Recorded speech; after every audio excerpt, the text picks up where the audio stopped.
I, unfortunately, my confession for you and the listeners today is Hello, and welcome to From the Liner. I'm Bailey Tyler. We are coming to you today from Studio 478, and I am joined by Michael Craig from The Elements. Bailey. Thanks for having me. Thanks for being here. Really excited to kind of talk to you, get to know you a little bit better, get to know the band a little bit better. Yes, happy to introduce you to me and us, I guess. Yeah, so let's jump in right there. Let's talk about The Elements. Yeah. My name is Michael again. Me and two of my friends, Nick and Keegan, we've known each other for a couple years just through like work in Atlanta, different things. And about a year ago, we just started kind of flirting with the idea of like, what would it look like to make music? I've had other projects before and had honestly been on like a 5-year hiatus from making music, and started feeling the itch, started feeling like I was ready to send it. So we just kind of like flirted with the idea and just said, let's get in a room. And for the last year, we've been making music that I am really proud of and think is really great. And I've just been building from there. And so we're honestly, genre is an interesting thing because I think it's almost like it's the same as like a non-denominational religion where it's like, is that even a denomination?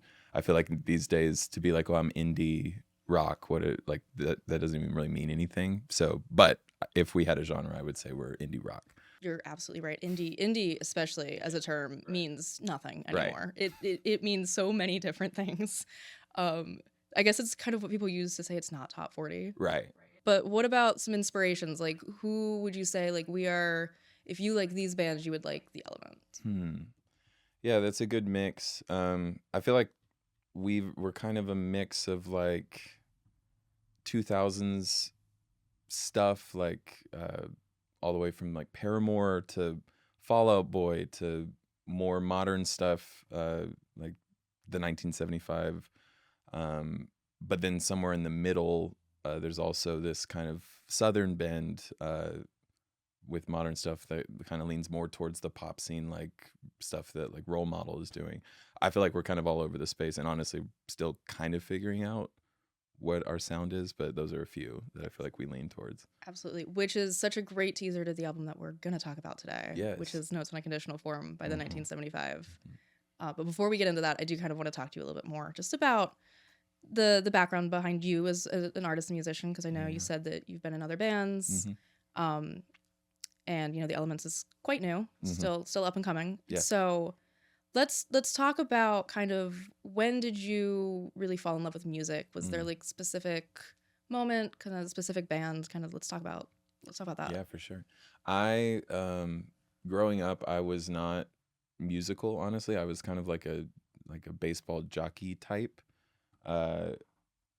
But I always loved English and like literature.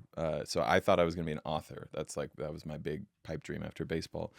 And so I like coming out of college or in college, I was an English major and was like working on books and stuff like that. Just loved storytelling. But then in, I guess it was 2016, it was a very specific moment. This was in the era of like when folk and Americana was like super massive.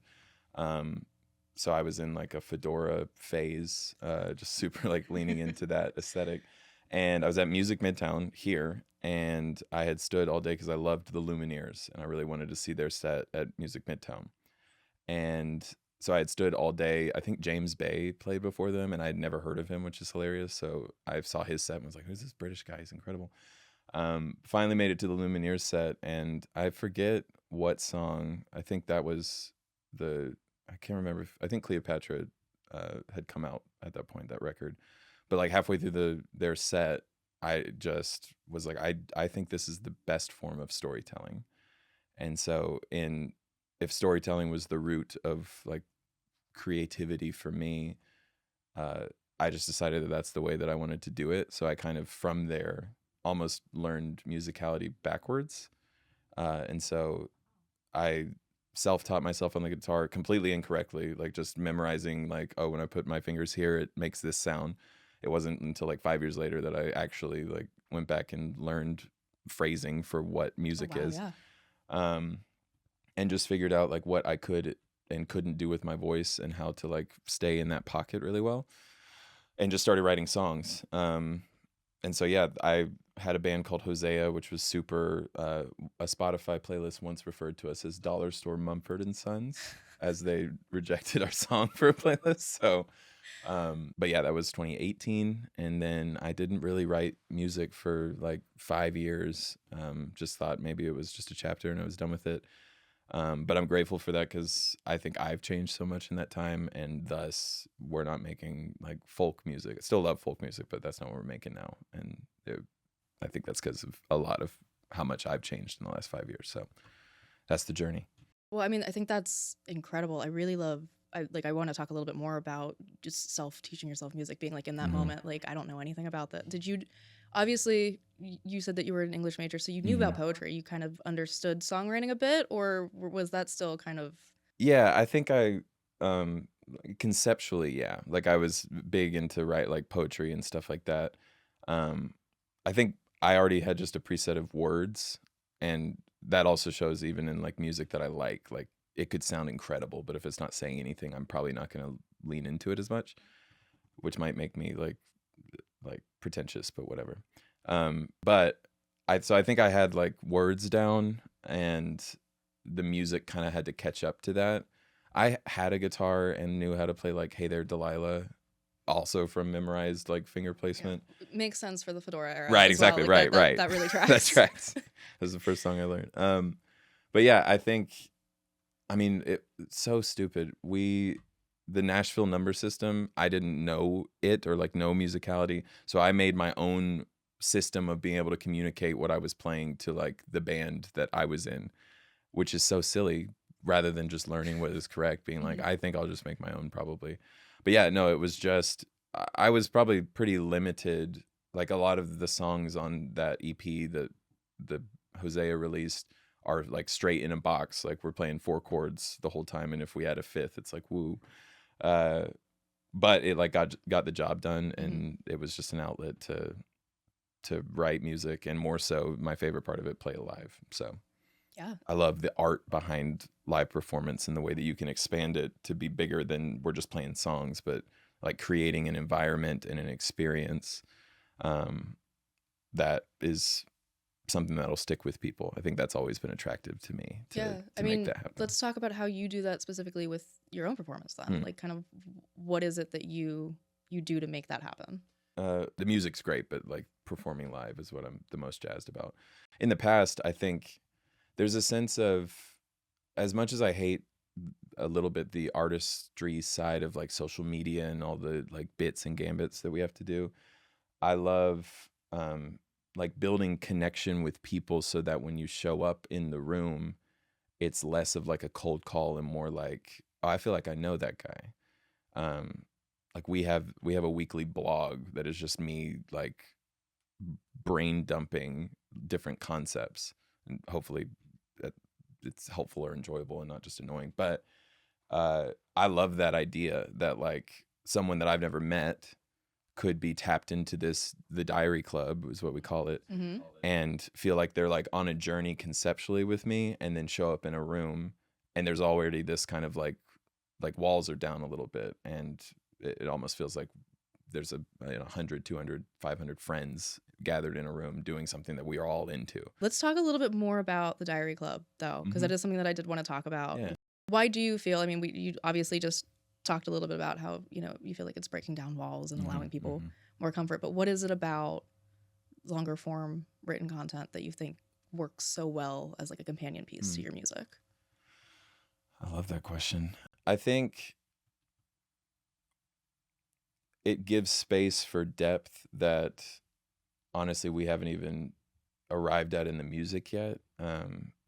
Like I'm the headiest person that I know, and having a space to kind of talk about stuff that isn't even in the music, or maybe eventually is, like just having a space, or maybe one week it's something silly, or some week it's like a behind the scenes look.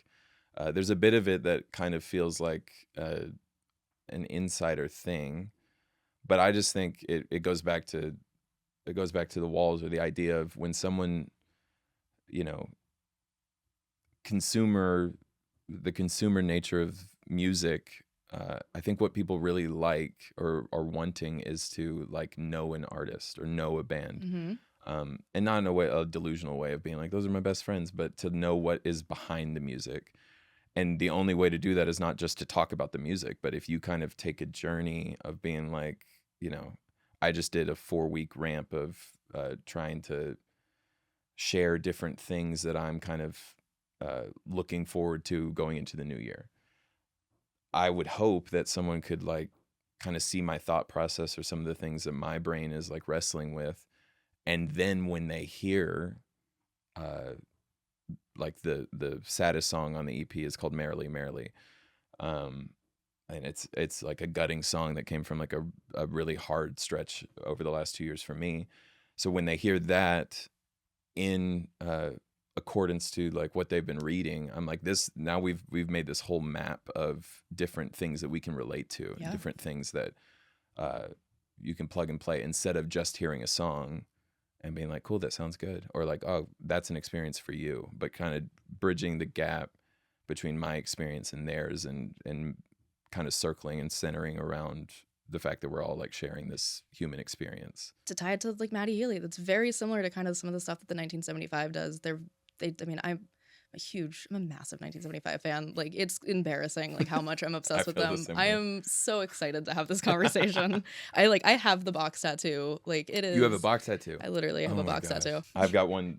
I think I'm in a cave, but I'm also in that weird spot where I'm like, which I shouldn't care about, but I'm like, if I get a box tattoo, it's like prideful being like, but we're like contemporaries. Like, you know, we're both musicians, so can I do that? And I think the answer is yes. I'll probably get one. Anyway, continue. Yeah, again, like that whole fan base, the whole thing behind it, it's because they talk very openly about that weird parasocial relationship with the internet, and how I think they do a really good job of being as open and honest as you can while still being very successful and famous and well known, and still wanting to like preserve your peace. Right.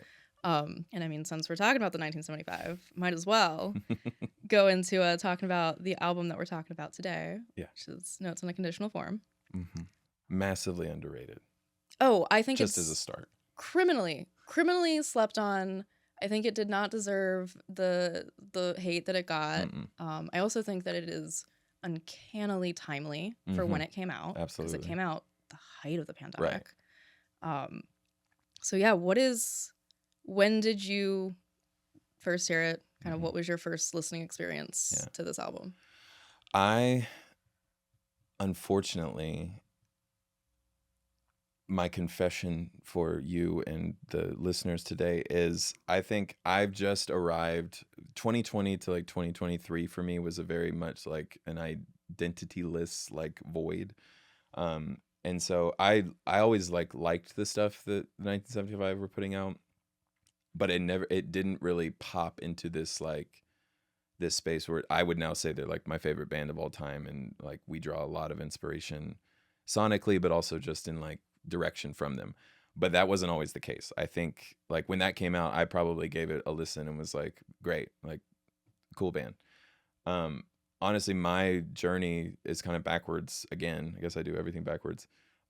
Being Funny, when that came out, there's no record that I've ever heard in a moment where it like caught me or captured me so much.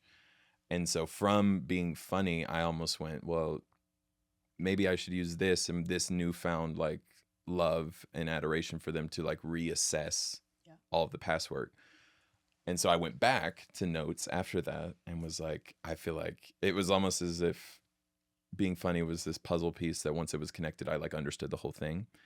And so I went back to Notes and the rest of their discography, and that's when it kind of like jumped off the page at me. And Notes, I almost like jumped back into the lore. And Keegan, our bassist, he has always been a 1975 like stan. And we were talking, and I'm almost like sad that I didn't have the same experience of like getting to listen to People as the single and go, wait a minute, what is this about to be? It was a crazy moment. I'm sitting there and I'm like, what is this? Oh no. Like, is he okay? What are they? is this the whoa? Right. And so to then listen to the rest of the record, like I wish I had that moment of being like, what is this? And then hearing the rest and being like, oh, okay, like we're still alive. We're still good. Matty hasn't completely lost his mind. But I mean, a lot of people thought that he did, though. Right. Even despite that, like when it came out, because it is, I mean, it's 22 songs. It's 80 minutes long. Mm-hmm. It is genre undefinable. Exactly. It goes from People, Mm-hmm. which is, I mean, almost metal-esque. Yeah, right. To you got country in there, Mm-hmm. you've got garage in there, Mm-hmm. you've got the traditional 1975 like synth poppy Mm-hmm. stuff that people like. You've got ambient, almost soundtrack-esque. It's everywhere. Just it's everything. Uh-huh. Which is why I love it. I mean, I think every album's great. I think it's underrated partially because, which this is going to sound so musically pretentious, but I just feel like people don't know what to do with like variety sometimes, and people, whatever idea of like their sound or whatever they thought they were like pigeonholed into, probably heard that and we're like, well, this isn't them. Mm-hmm. But there's this thread through the whole thing that they never really veer off of. There's not a single song on that record that I listened to and I'm like, I can't believe they made this. Like it's really very much sits in their pocket the whole time. But that's why I love it, is because you go from People, you have a song like Roadkill that feels so far out of left field for them. Oh yeah. But completely in their wheelhouse. And then you also have like bangers, like If You're Too Shy, one of their best songs. Oh yeah. Easy. And that feels more like them. So you have this full spread. And honestly, my favorite part is that they don't just keep it up, but like, I think this is a hot take for some reason, but like Jesus Christ 2005 is one of my like probably top 5 1975 songs.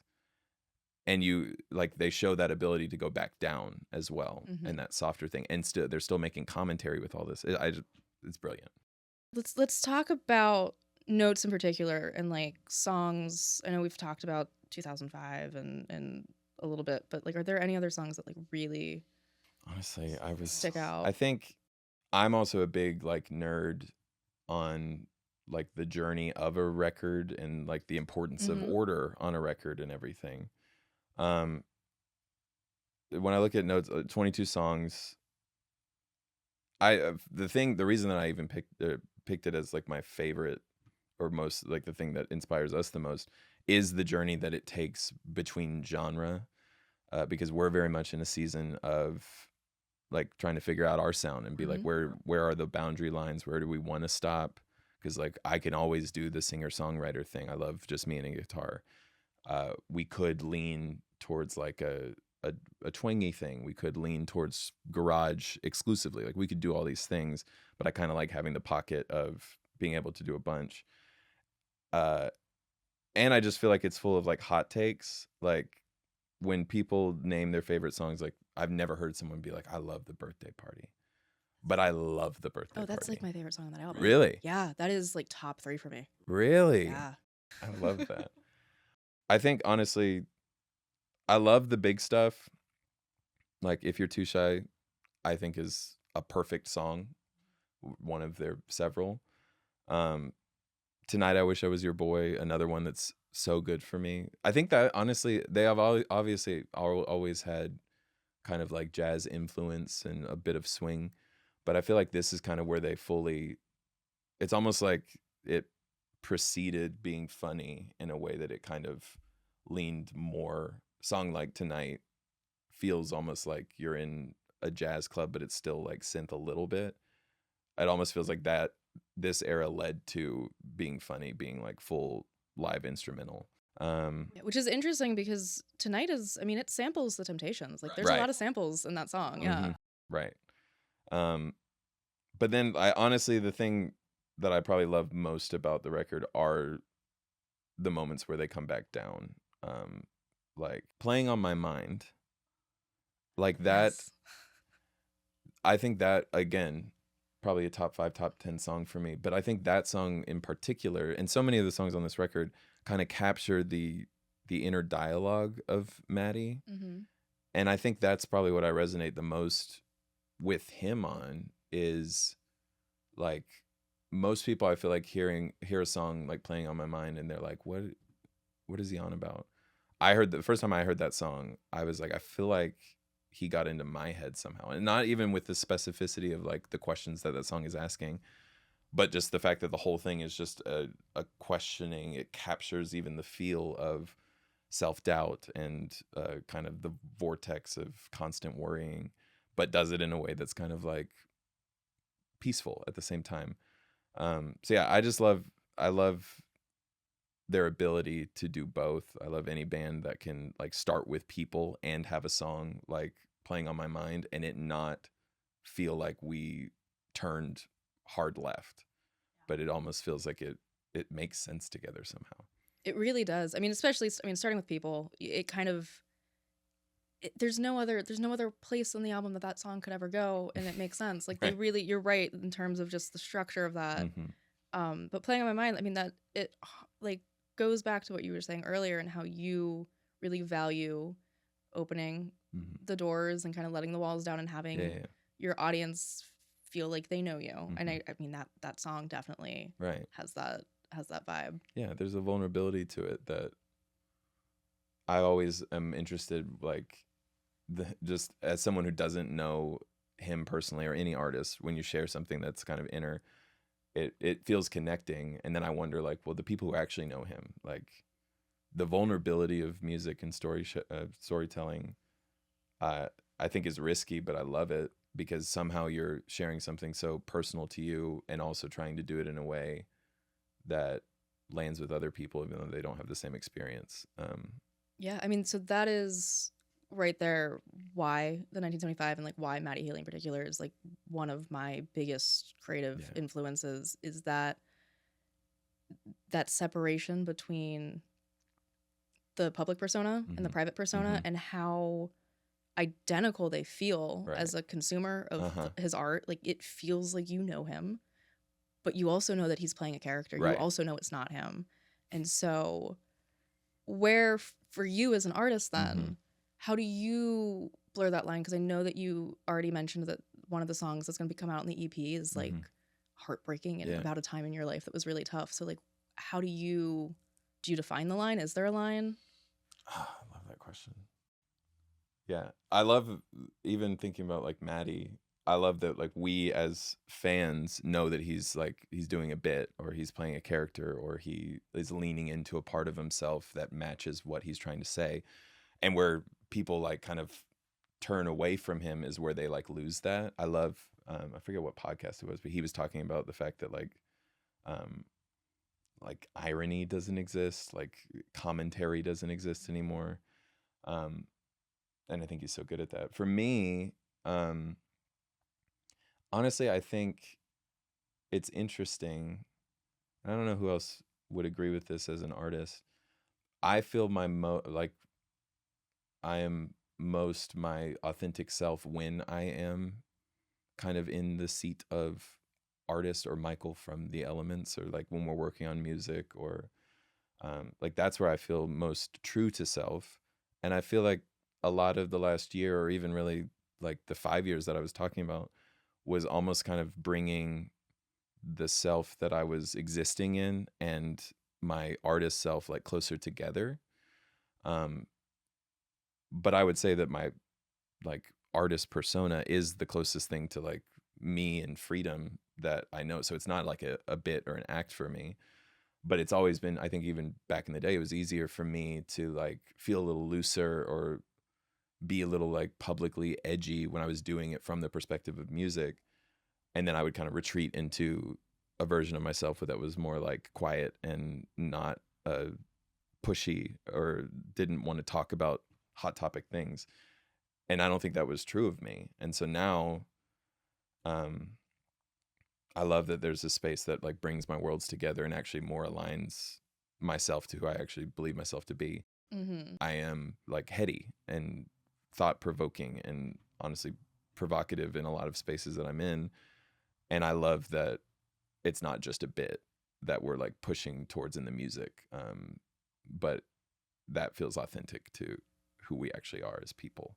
Yeah, I mean, I think authenticity is undervalued Mhm. today. I think it's really brave that you're able to get there and do that. So thank you for creating music that's genuinely authentic, because I Yeah. think that is really refreshing Mm. in today's era. It's like why I like the 1975 so much. It's why I think art is interesting, because it's emotional, and it's got those vulnerabilities to it. And so, like, thank you for that. Thank you for like having a conversation where you're able to talk about that. Like, I really do appreciate that. What other parts, other than sonically, because we can talk about sonically, and we will, but like, what other parts other than sonically are you drawing inspiration from notes? I think thinking about notes coming out in 2020, it did feel super timely. And I think there's like a bend, there's an attraction to releasing music that either feels timeless or like almost feels like it doesn't fit in the age that it's coming out in. And I think that is some people's lanes. Like I think about, I've been a fan of like Olivia Dean for like 3 or 4 years, which is like one of my flexes right now. Is I was on her way back in the day. But she like blew up this year. Oh yeah. And I think her thing is that she's kind of like ethereal and just this presence that like, I think anybody who's a fan of her is like, I cannot believe I'm in the same room as her. And I think that is a lane her music kind of bends towards, like almost a timeless thing where like there's some like, oh, I hit the mic. There's some parts of it that are like, is this the 50s? Is this the 60s? Is this the 80s? And it kind of covers a gap. So it almost is so good and so broad that it feels elevated. Yeah. The 1975, obviously, I think they're genius, but their music almost feels just relatable in content and even the sound. It feels timely to where it's at. Like when I think of 2020 and I listen to this record, like the record kind of feels like 2020 to me. And I think we're trying to make music, yes, that gives nods to other like eras or periods of music that's inspired us, but I want people to listen to our EP and for it to feel appropriate to like where they're actually sitting in life. You want your own eras, essentially. You want it to be cemented in its own era. Yeah. I like the idea of that. And some of that creates nostalgia to something in the past, but that kind of pours into the moment that you're at in real time. If you're feeling nostalgic, that means something today, not just like, if music makes you long for a different era, then that also begs the question, like, what about right now is making you long for that or elevating that other time? So yeah, I think I like the idea that this EP, when people listen to it, in comparison to like something we put out in 5 years, I don't want it to be like almost confusing as to which is which. I would hate to be super nailed down into like, this is what their music sounds like, and it's a smaller box.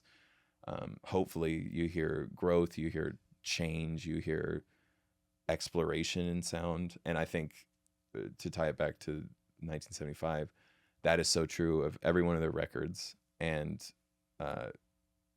hearing record after that and before that and the whole journey together, I think makes me appreciate Notes more because of the journey that they were on in the moment in time that they created that in. Absolutely. I mean, to kind of take that thought a step deeper, how do you then as a musician, obviously you want to put out an EP and you want that EP to sound like 2026. Yeah. But you didn't write those songs in 2026. You didn't conceptualize those songs in 2026. Right. So how do you then how do you define the era for yourself as the musician, I guess? That's good. We talk a lot about this phrase called the thread. We talk about the thread a lot. Like, what is the thing or the line that is kind of making this cohesive to the collection that it's in and to us holistically? And so I think I wouldn't go as far to say that I would want to make like a record that is thematic, like the whole thing is about one concept. But I do like this EP really is, even though there's songs from different timelines of like my life or our journey as a band, there is a thread that kind of dictated which ones we chose, because the whole thing is, it feels, the EP is called Hypotheticals because the whole thing feels a bit like we're talking about things that we don't have access to, but that we want. And those are like a pretty broad spectrum of like love and life and freedom and relating to ourselves. But the whole thing feels like we're just asking questions of like, what if?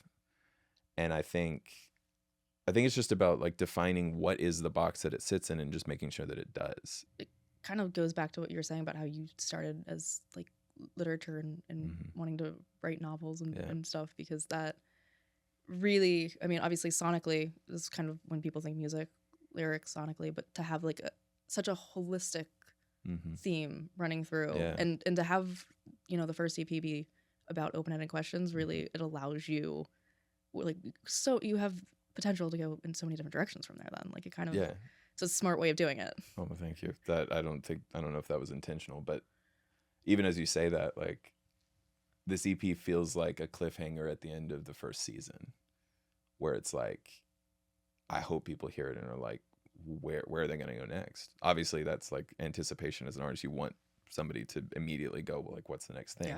But it feels like that even thematically, where it's like, maybe we'll answer some of those questions on a record. Maybe we won't. Maybe we'll completely go like a different direction. But I think it feels holistically like a cliffhanger, like kind of like we've told this story and no one knows how it concludes, because I don't know that it has yet. But like obviously things will continue to take shape, but it is cool. Even like the EP, like we talk about all the time, from song 1 to song 5, we can hear the journey of us like figuring out the sound as we go. And I think that's awesome. Like some people might think that that's like embarrassing to like, if you don't like it, to like start one place and in another place and kind of be like, oh, you didn't really know what you were doing.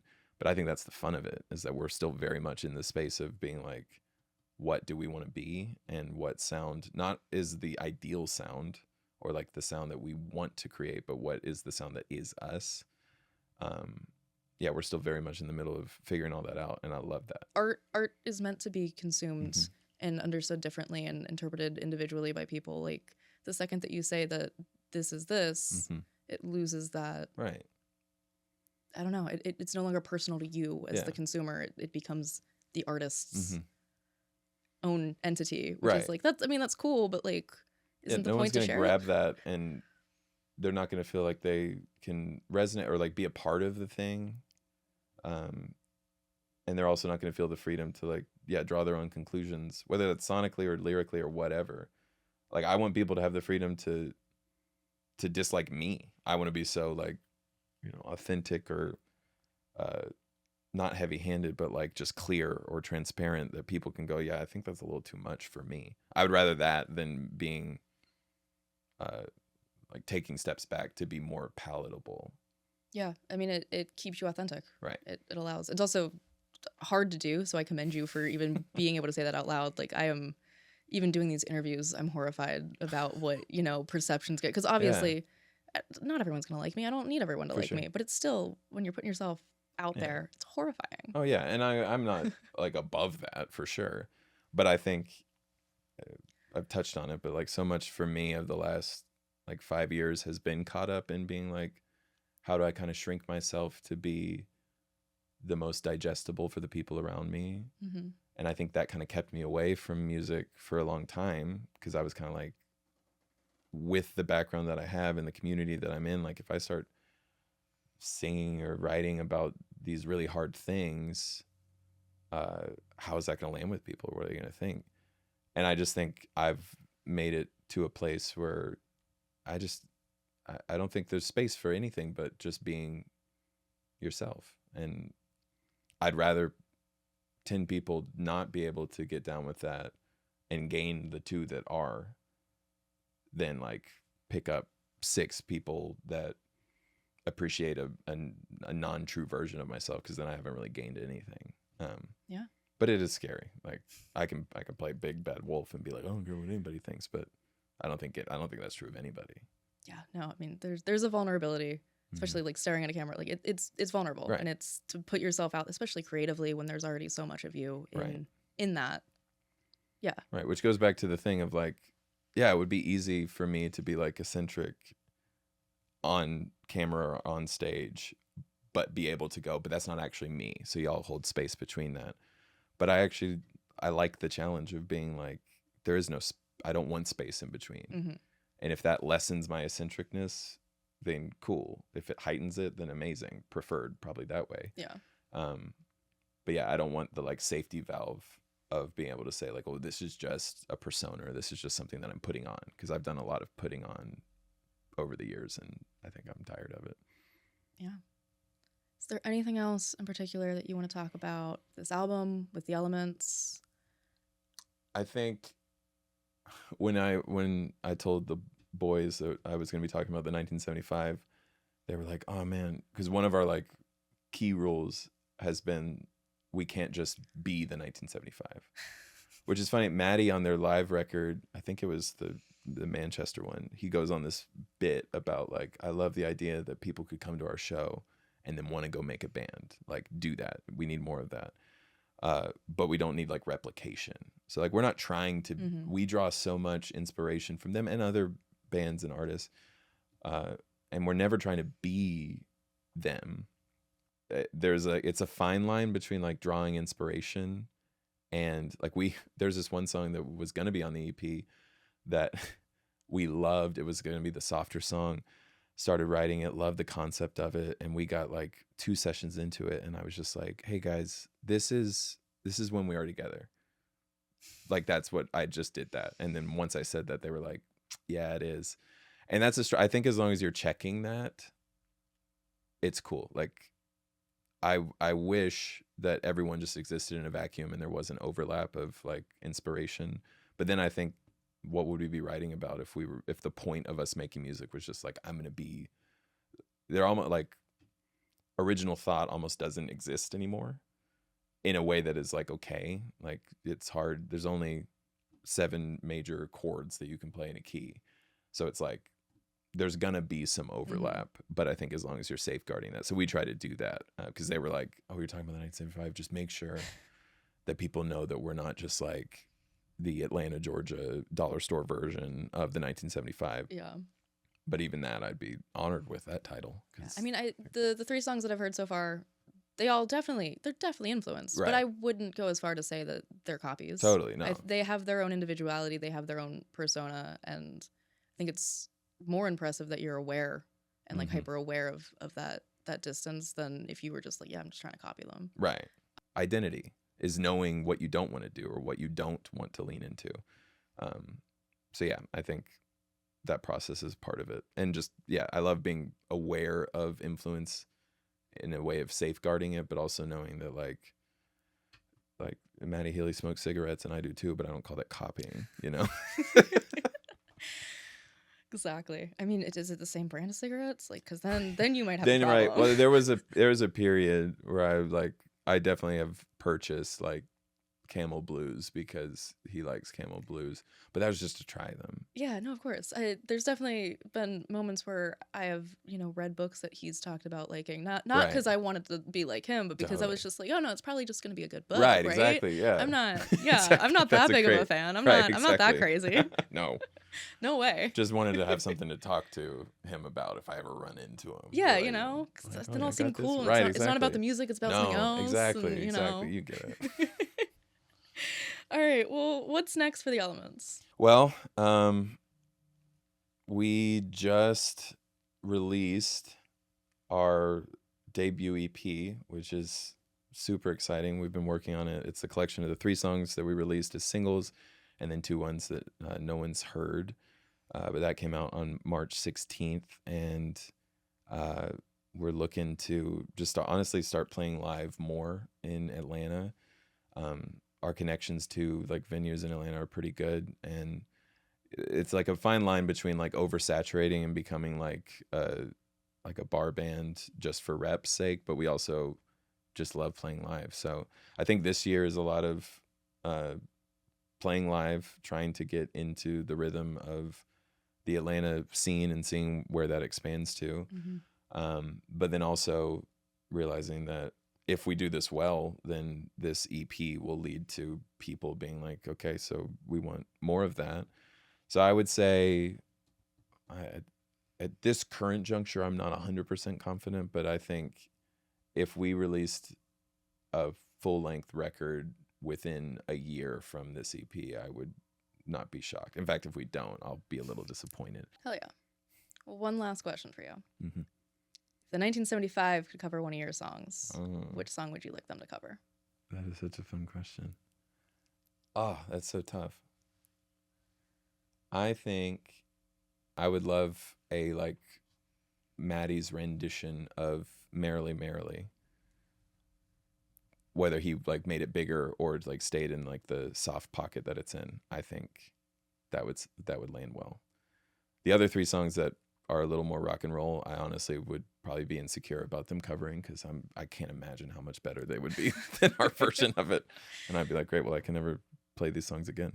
It's honestly, that's a very fair take. Right. I can't blame you for that. I mean, there would be nothing worse than being like, oh no, I've got to pack it all up now. Right, We can never perform these again. No, exactly. Like, and that's exactly how the song's now retired. Huge honor, but can never sing the song again. Well, where can people find you? Online, streaming? Let the people know. We are everywhere that music is sold or partaken in. We are, there's a weird, our Instagram, hopefully we get The Elements as a name, but currently it is _The Elements. But we're that on TikTok and Instagram and everything else. And our website is itstheelements.com. That's where you can find the Diary Club and all of my random ramblings every Monday morning. But yeah, and hopefully you can find us in some Atlanta venues this year. Awesome. Well, Michael, thank you so much for allowing me to talk about Matty Healy on the internet. Like, I really, that's all it was. Yeah, honestly, you said 95. I was like, yep, that's it.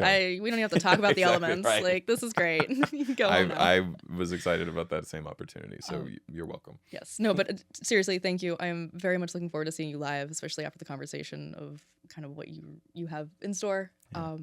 And thank you again to Studio 478 for hosting us. Lovely environment. Everything here. Mason is like such a great host, such 100%. A great guy to work with. So thank you again to that. And thank you, Michael. This has been a pleasure. Absolutely. Thank you, Bailey.